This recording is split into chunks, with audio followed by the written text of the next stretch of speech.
4 दोस्तों से अपनी बेटी का रेप करवाता है। अपनी बेटी के हाथ पकड़ता है खुद और अपने दोस्तों से कहता है बारी-बारी कर कर मेरी बेटी का बलात्कार करो।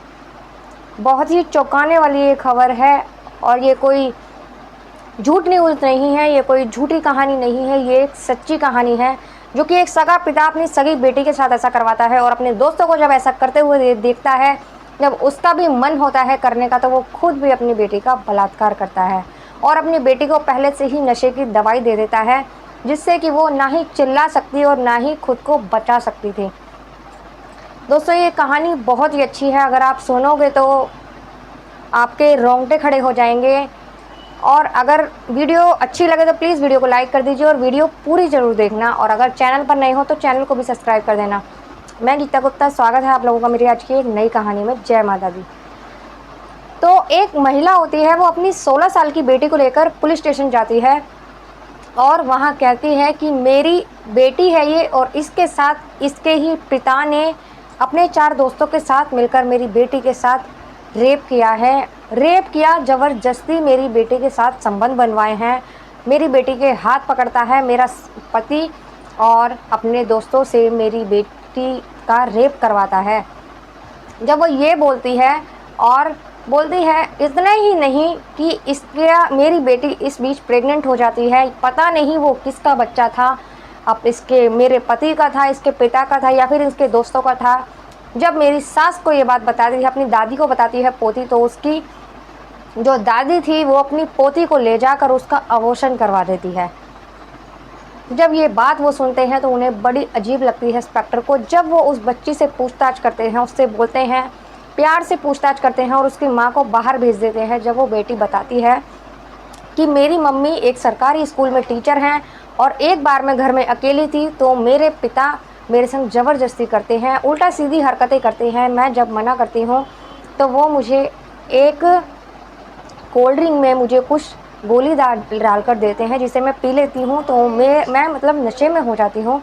उसके बाद मेरे पापा मेरे संग ज़बरदस्ती करते हैं और करने के बाद में जब वो मेरे संग ऐसा करते हैं, उसके बाद मुझसे कहते हैं कि अगर मैंने ये बात किसी को भी बताई, अपनी माँ को बताई या किसी को भी बताई, तो मैं तेरी माँ को छोड़ दूँगा, तलाक दे दूँगा और तुझे जान से मार दूँगा। तेरी माँ के साथ भी ऐसा ही करूँगा। जब वो मुझसे ऐसा बोलते हैं और मुझे धमकी देते हैं तो मैं डर जाती हूँ। मैं ये किसी से नहीं कहती और रोज़ मेरे पिता मेरे संग ऐसा ही करने लगते हैं। अब काफ़ी दिन हो जाते हैं जब मुझे डर लगता है, मैं किसी को ये बात नहीं बता सकती, क्योंकि मुझे लगता था कि अगर मैं किसी को ये बात बताऊंगी तो मेरे स्कूल में मेरी बदनामी होगी, मेरी फ्रेंडें कहेंगी इसके पापा ने इसी के साथ ऐसा किया। इसीलिए मैं डर के मारे ये बात किसी को नहीं बताती। और मैंने अपनी मम्मी को जब ये बात बताई तो मेरी मम्मी ने भी ऐसा ही सोचा कि बदनामी के डर के मारे मुझे मेरी मम्मी हॉस्टल भेज देती हैं। और जब मैं हॉस्टल चली जाती हूँ तो ये बात मेरे पिता को अच्छी नहीं लगती।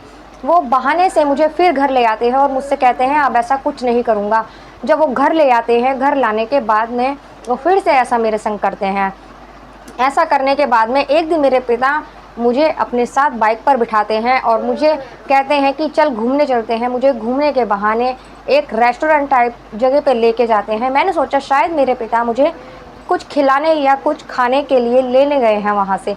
जब वो अंदर जाते हैं, अंदर जाने के बाद वहाँ काफ़ी सारे कमरे होते हैं। मुझे ये पता था कि मेरे पिता मेरे साथ गलत करते हैं, लेकिन मुझे इतना विश्वास था अपने पिता पे कि किसी और के साथ मेरे साथ किसी और से ऐसा नहीं करवाएंगे, मेरी रक्षा करेंगे मेरे पिता अगर कोई मेरे साथ ऐसा करेगा तो।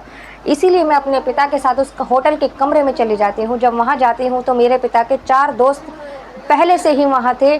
जब वहाँ गए तो मेरे को वहाँ बिठा देते हैं। मुझे बड़ा ही अजीब लग रहा था वहाँ, लेकिन मेरे पिता मेरा हाथ पकड़कर उन अपने दोस्तों के साथ मुझे बिठा देते हैं और कहते हैं देखो मेरी बेटी कितनी अच्छी है, कितनी सुंदर है मेरी बेटी।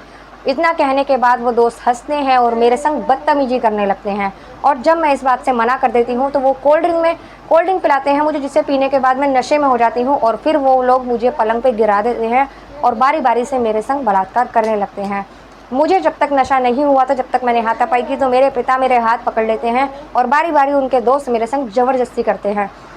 ऐसा करने के बाद फिर मेरे पिता ने भी मेरे संग ऐसा किया। वहाँ से फिर मुझे मेरे पिता घर लेकर आ गए, घर पे छोड़ दिया। कुछ दिनों बाद मुझे पता चला कि मैं प्रेग्नेंट हूँ, तो मैंने अपनी दादी को बोला कि दादी ऐसी ऐसी बात है और पापा मेरे संग ऐसी हरकत करते हैं और अब मैं प्रेग्नेंट हूँ।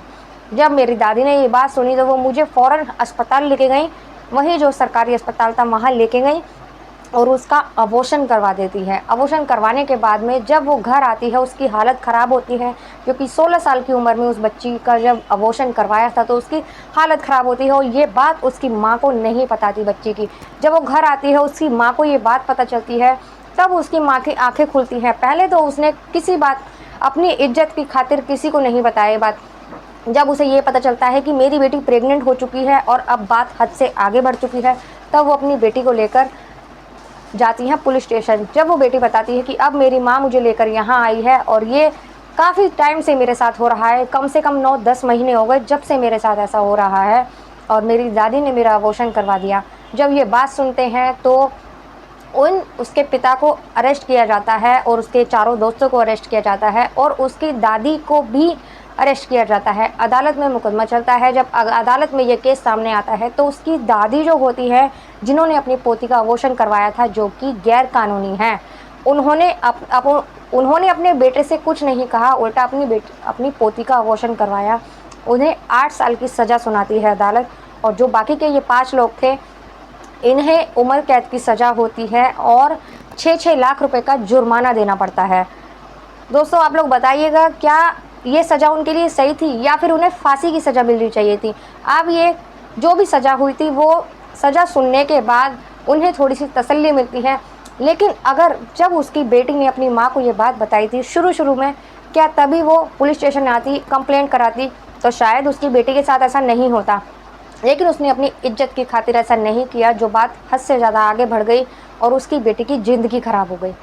अगर किसी के साथ कुछ भी होता है, कोई किसी को वीडियो दिखाकर ब्लैकमेल करता है या कोई किसी को परेशान करता है, अगर शुरू में ही इंसान ना डर के चुप रह जाता है, अगर वो बिना डरे कंप्लेंट करा दे तो इंसान के साथ इतना बुरा ना हुआ करे। लेकिन आजकल लोग बाग अपनी इज्जत के डर से रह जाते हैं और लास्ट में उनको वही इज्जत खुद ही लेकर पहुंच जाते हैं पुलिस स्टेशन, जो कि उन्हें पहले जाना होता है बाद में पहुंचते हैं। तो दोस्तों ये कहानी सुनाने का उद्देश्य किसी को परेशान करना या दुखी करना नहीं था, ये आपको जागरूक करना था कि आजकल क्राइम बहुत ज़्यादा बढ़ रहे हैं, तो अपने बच्चों को सेफ रखिए, कहीं भी कभी भी कुछ भी हो सकता है। तो मिलते हैं अगली किसी वीडियो में एक नई कहानी के साथ, तब तक के लिए नमस्कार।